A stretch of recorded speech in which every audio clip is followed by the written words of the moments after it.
कई लेवल्स पे प्रिपरेशन रहा, और क्योंकि इस फिल्म का प्रोसेस बहुत ऑर्गेनिक था, तो मुझे याद है एक बार हंसल सर हम लोग ऐसे डिस्कस कर रहे थे, and he told me, because earlier Simran was a Punjabi girl, and he said that because I am Gujarati and I have such little knowledge of that environment, so I feel that I want to portray a girl, you know, as a Gujarati, because it's a family story, and he felt that I feel that I have a lot more understanding of that culture, and I'm like, I have never been in a Gujarati family in my entire life, and I mean, apart from, you know, casually meeting my friends, I have no, like, zero understanding of their culture, their language.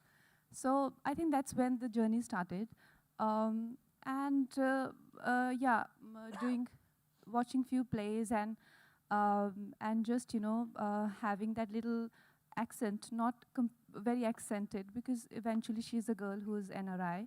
Um, from that to yes, a journey of a girl who slips in life, and like everyone, you know, somewhere she finds her ground again. So yeah, it's a story of life and magic and mistakes.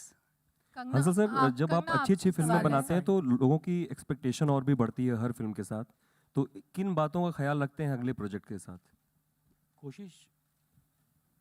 कोशिश हमारी यही रहती है कि जो subject है, जो किरदार है, उसके प्रति हम पूरी ऑनेस्टी के साथ हम कहानी कहें, उस कैरेक्टर की जर्नी ऑनेस्टी के साथ हम लोगों तक पेश करें, और एक नैरेटिव जो है वो मेरे ऑडियंस को बांधे, वो कैरेक्टर जो है उस ऑडियंस को पूरी तरह से, कि वो किरदार लोगों का की ज़िंदगी का हिस्सा बनना चाहिए। बस वही है, मतलब वो बहुत सिंपल फार्मूला है उसमें, कि बस लोगों तक पहुंच जाए ये कैरेक्टर। और मुझे लगता है कि सिमरन बहुत ही निराला कैरेक्टर है, कि गलतियां खूब करती है लेकिन कभी हार नहीं मानती है। She never gives up, she is an she does never gets fatigued. And Bhushan ji, किस तरीके का संगीत होने वाला? हमने कोई एक पीस सुना था किसी पर्टिकुलर गाने का, कुछ तो जरा वो। बहुत अच्छा म्यूज़िक है, मींस म्यूज़िक फिल्म को एक कहानी को आगे लेके जाता है। तो जो भी गाने हैं वो फिल्म के स्क्रिप्ट के हिसाब से अंसल जी ने उसको उस तरीके से म्यूज़िक को बनवाया है, और सोलफुल म्यूज़िक है। जब आप, और एक शादी का गाना भी है मींस, तो जिसमें कंगना जी बहुत अच्छा डांस कर रही हैं। Thank you. कंगना आपके सामने, कंगना, आपसे कंगना सवाल आपके है सामने, कि आप आपकी पहली फिल्म का में आपका किरदार का नाम सिमरन था, और अभी जी, इस फिल्म को आप कर रही हैं, पूरा एक सर्किल होते देखती हैं, और सिमरन से सिमरन तक का सफ़र आपके लिए कैसा रहा है? आपने बहुत अच्छी बात नोटिस की। एक्चुअली जब मुझे हंसल सर ने कहा कि फिल्म का नाम सिमरन है, तो मुझे याद आया, लेकिन मैंने किसी से शेयर नहीं किया, बहुत लोगों को याद भी नहीं है। गैंगस्टर में मेरा नाम सिमरन था, और तो मुझे थोड़ा सा हल्का सा एक नॉस्टैल्जिया तो है इस नाम से, और मैंने ऑलमोस्ट आई थिंक 10-11 साल कंप्लीट कर लिए हैं इंडस्ट्री में, तो एग्जैक्टली सिमरन टू सिमरन एक सफ़र है। उस टाइम पे यू नो, जो अनुराग बासु ने जो मुझे लॉन्च किया था वो एक ट्रेजेडी थी। Now with this film that was a love story, this is coming of age, it's a girl and her life, and a slice of life, kind of a very light-hearted take on people who never give up. तो वैसी सी एक कहानी है। हर बार जब आप एक नया नियम बनाती हैं और पुरानी परंपराओं को ध्वस्त करती हैं, तो लोग पहले पहले ऐसे ही हंसते हैं, जैसे इस माइक के उल्टे होने पर हंसा गया।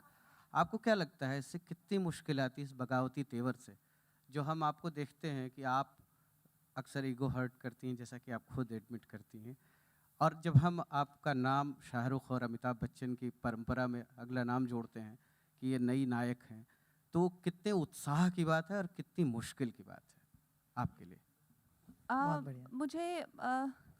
मुझे सबसे पहले तो मैं ये कहना चाहूँगी कि मेरी जो जर्नी है वो काफ़ी अलग है। मैं आज अपने घर से मनाली से जब आ रही थी, तो एयरक्राफ्ट में बैठ के मैं सोच रही थी कि आप लोगों से मिलना होगा और किस तरह के प्रश्न आएंगे। तो मुझे ऐसा लगा कि क्या मेरी जर्नी सच में ही इतनी अनयूजुअल है कि सिर्फ मुझे लगता है।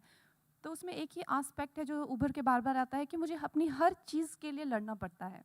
हर चीज़ मुझे लड़के ही मिलती है। चाहे कुछ भी हो, छोटी से छोटी चीज़। अब वो ऐसा ही है, मेरी किस्मत ही ऐसी है या मेरी लाइफ ही ऐसी है। So I made peace with it, और एक आई थिंक ये मेरी ज़िंदगी का एक नियम सा बन गया है। तो मुझे इससे अब कोई दिक्कत नहीं है।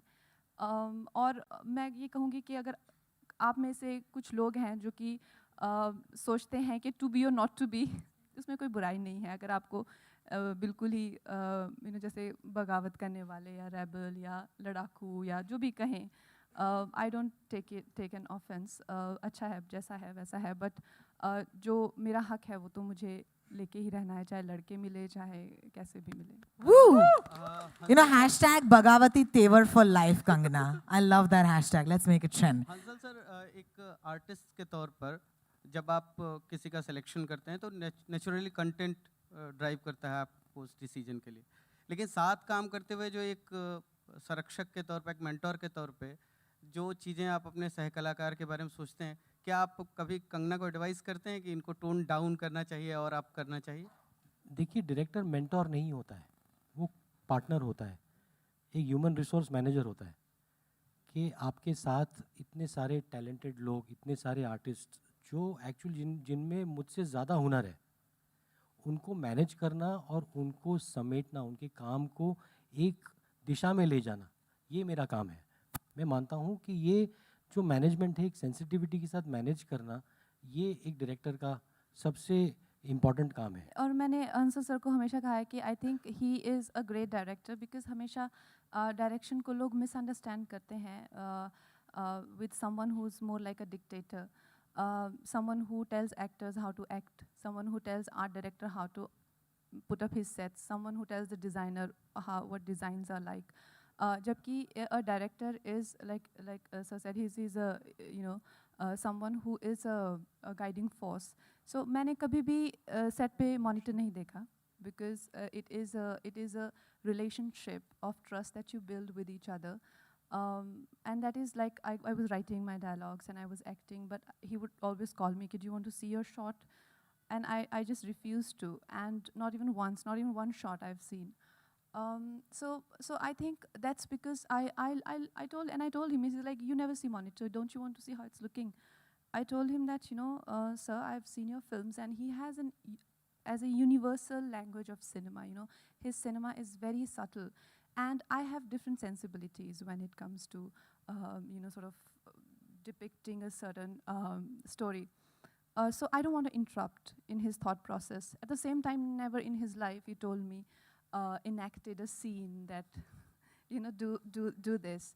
And I think the best directors I worked with are like that. They give you the material and they let you interpret it.